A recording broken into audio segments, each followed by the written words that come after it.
26 जनवरी 2021 दिल्ली लाल किले की बात है। ऐसा मंजर मैंने पहले कभी नहीं देखा था। कई लोग आपस में लड़ रहे थे।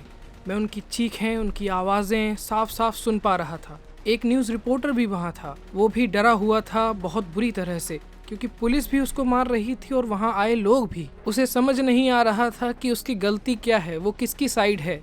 ये सब कुछ मेरी आंखों के सामने हो रहा था और मेरा मन डगमगा रहा था। मेरे अंदर का ज़मीर जागा और हिम्मत जुटाते हुए मैं रिपोर्टर के पास पहुंचा। वो मुझसे सिर्फ 1 फीट की दूरी पर था। मैंने उसकी आंखों में देखा, पर 2 लोग अब भी उसको थप्पड़ मार रहे थे। मेरे दिल की गहराई से बस एक ही आवाज़ बार बार आ रही थी कि इसको एक थप्पड़ तो मैं भी लगा सकता हूँ, मरेगा तो नहीं। मैंने अपना हाथ उठाया और ऊपर की तरफ ले गया। वो मेरी तरफ देखकर चीखा और देखते ही देखते मम्मी ने चैनल बदल दिया और अनुपमा ने वनराज शाह को घर से बाहर निकाल दिया। डैम! इसी घनघोर घमासान के बीच मम्मी ने मौका देखते हुए कहा कि चक्की से आटा उठा लाओ, दुकान वाला आटा बदल देता है और पिसाई के 2 रुपए के हिसाब से लेगा, 3 मांगे तो मुझे बताना। और उधर वनराज शाह काव्या के घर के लिए निकल चुका है। बा दुखी है, अनुपमा दुखी है और अनुपमा का 1.5 फुटिया लौंडा बंदी पटाने में लगा है। टीवी के रिमोट के सेल और गैस के लाइटर के सेल एक ही हैं। कभी टीवी जला लेता हूँ तो कभी गैस देख लेता हूँ। जुबां केसरी का नया ऐड देखा। अजय को तो लत थी, पर शाहरुख की क्या मजबूरी थी।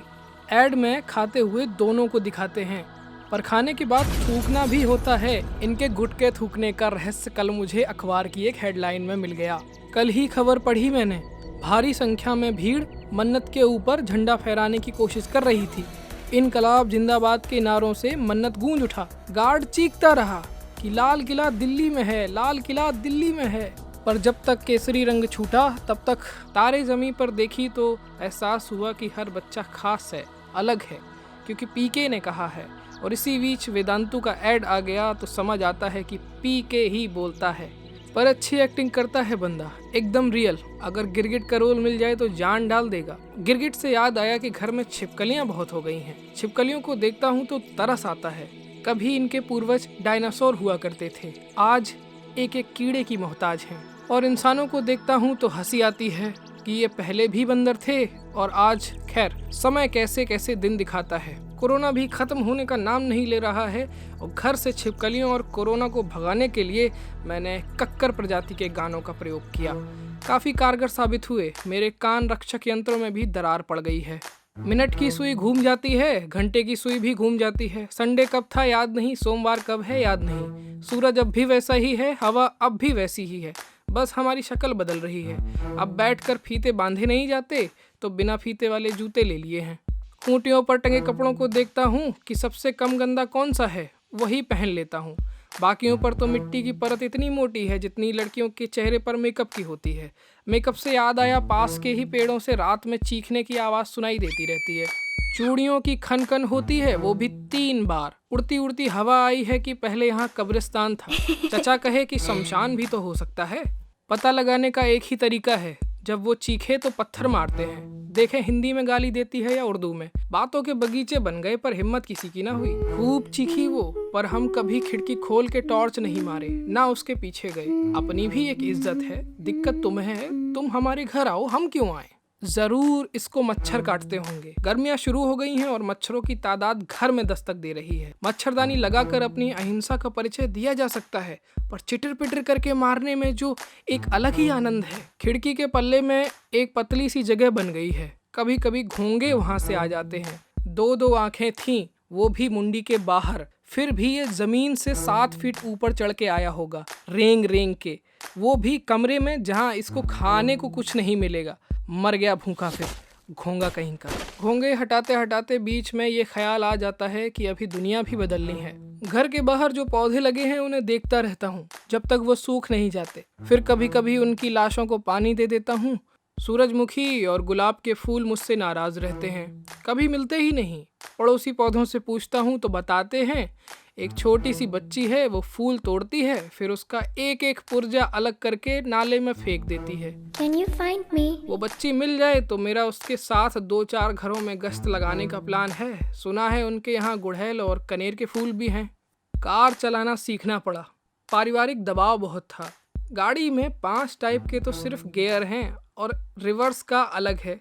रिवर्स गियर लगाते ही एक सायरन शुरू हो जाता है जो पूरे मोहल्ले को बता देता है कि अब ये गाड़ी रिवर्स कर रहे हैं। स्टीयरिंग, क्लच, ब्रेक, गियर और रेस सब पर ध्यान देना होता है, वो भी एक साथ। ऐसा लगता है यूपीएससी की तैयारी कर रहा हूँ। ऊपर से ये भी डिमांड है कि किसी को गाड़ी से उठका ना दूं। गाड़ी में स्क्रैच आ सकता है। बाएं से चलो, दाएं से ओवरटेक करो, पीली बत्ती हो तो सावधान, लाल हो तो रुक जाओ, जब हरी हो जाए तब चल दो।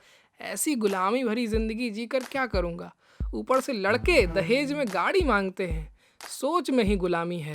एक कार की कीमत में एक लाइब्रेरी खड़ी हो सकती है, पर पढ़ने कौन आएगा। समय कहाँ है किसी के पास, सबको दुनिया जो बदलनी है। जिंदगी में कुछ कर दिखाना है। एक मित्र हमसे यही कहा करते थे, कुछ कर दिखाना है, कुछ कर दिखाना है। आज उनके 6 बच्चे हैं बैक टू बैक और 7वां फेरा होने को है। उन्होंने कर दिखाया। अपनी पत्नी का पेट उन्होंने कभी खाली नहीं रखा। बड़ी बेटी की शादी से परेशान हैं। आए दिन प्राइवेट मुंह दिखाई कराते रहते हैं। मुझे भी जाना पड़ता है। जिज्ञासावश उनसे एक दिन पूछ बैठा कि प्राइवेट ये है तो सरकारी कौन सी होती है। साधारण सी बात यह है कि 2 परिवार एक अनजान जगह इकट्ठा होते हैं, फिर सामान की बोली लगती है।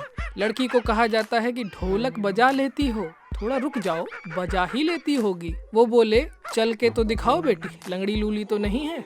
लड़के की माँ बोली, फिर साड़ी उठा के दिखाइए। मैं कहूँ सबके सामने? मुझे लगा सील चेक करनी होगी, पर वो शरीफ लोग थे। बोले पैर देखने हैं, कहीं 10 की जगह 12 उंगलियां तो नहीं है। लड़के का बाप भी देख रहा है, उसका चाचा भी देख रहा है, लड़का भी देख रहा है। बोला पर्दा करना पड़ेगा।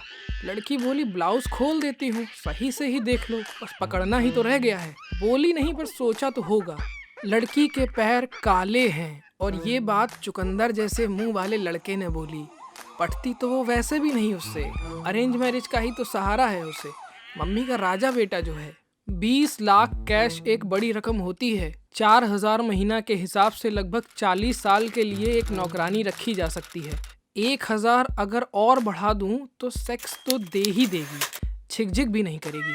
लड़की पढ़ी लिखी है ये बात अलग है, पर पहली प्रायोरिटी है कि खाना बना लेती है या नहीं। सोचता हूँ किसी नौकरानी से ही शादी कर लेता हूँ, उसे भी अच्छा लगेगा कि मालिक ने हमको पत्नी का दर्जा दिया। कभी कभी बर्तन धो लेता हूँ क्योंकि खाना नहीं बना सकता। जो मैगी और फ्राइड राइस बना लेते हैं उन्हें बता दूं कि खाना बनाने के नाम पर तुम कलंक हो। खाना नहीं बना पाता इस बात से अपना आत्मसम्मान खो चुका हूँ, पर वापस पाने की कोशिश नहीं करता। अपने नालायक होने की चरम सीमा को पार करते हुए जितनी बार कमरे से बाहर जाता हूँ, एक बार फ्रिज खोल के देख लेता हूँ। कभी कुछ फ्रिज में मिल जाता है तो कभी कुछ फ्रिज के ऊपर। खाने से याद आया, दोस्त को खीर बहुत पसंद है। मुझसे पूछता रहता है कि खीर खाएगा, और फिर पापा का किस्सा सुनाने लगता है। पिताजी आए दिन उसको कहते रहते हैं, तुम अभी कुछ नहीं जानते। उसे लगता है कि वो हीरा ठाकुर है और उसकी जिंदगी सूर्यवंशम। अंकल समझ नहीं रहे हैं अभी कि खीर खिला देगा किसी दिन। और अंकल जी का फेमस डायलॉग यही रहता है कि दुनिया नहीं देखी तुमने, जबकि खुद सारी जिंदगी खेत से बाहर संडास नहीं जा पाए। एक दिन जानने की कोशिश की थी, चूड़ियों की खन खन सुनाई दी, वो भी 3 बार। घर आए तो बोले कि पानी पर पैर पड़ गया था। ये सारे कांड पर हमारे मोहल्ले का एक ड्रोन नजर रखता है। सामने बिल्डिंग में एक बहुत पुरानी बुढ़िया रहती है, कई सालों से जिंदा है। आंख में मोतियाबिंद हो रखा है, लेकिन बहू किचन में क्या कर रही है ये तीसरी मंजिल से देख लेती है। एक बार जीने से गिर गई, मुझे लगा आपकी गई, पर मिस्त्री बुलाना पड़ा यार। जब ये मरेगी तब इसकी हड्डियों से वज्र बनाकर भारत सरकार को सौंप दूंगा। लीथल डैमेज करेगा। एक अजीब ही रट लगाए रहती है कि इससे पहले कि मैं मर जाऊं, नातिन के हाथ पीले कर दो, जाते जाते मुंह देख लूंगी। मैं तो कहता हूँ उसकी नातिन से, कर ले शादी, इसी बहाने बुढ़िया तो मरेगी, हिरण्यकश्यप के जमाने से जिंदा है। तो पिछले 1 साल में क्या बदला? गांव वाले चचा के पहले और आखिरी शब्द वही होंगे कि नाम बताओ, वो भी पूरा, देखूं तुम्हारी बिरादरी हमसे मिलती है या नहीं। रेल की पटरी पर एक बच्चा बोतल बीनता था, आज भी बीनता है। दुनिया गोल है, गिरोगे वहीं जहां से चले थे। आसमान में पत्थर फेंका था क्योंकि सपने बहुत ऊंचे थे, पर समाज की ग्रेविटी एक ब्लैक होल के बराबर थी। वापस आके पिछवाड़े में लगा, मेरे नहीं बुढ़िया के। फिर आवाज आई खन खन खन, वो भी 3 बार। वो बोली फिर, रात अकेली है बुझ गए दिए, शेर के जैसे उछले थे सुअर के जैसे गिर गए। क्या क्या सपने सोचे थे। भूतनी से मिलूंगा, घर बसाऊंगा, हमारे छोटे छोटे भूत और चुड़ैल होंगे, ऐसे कुत्तों की तरह छोड़ दिया करूंगा कि जाओ कर लो शिकार, काट के आना सबको काट के। ये आम जिंदगी है, पर आप चाहें तो आपकी जिंदगी संतरा, केला या अंगूर भी हो सकती है। Can you see me?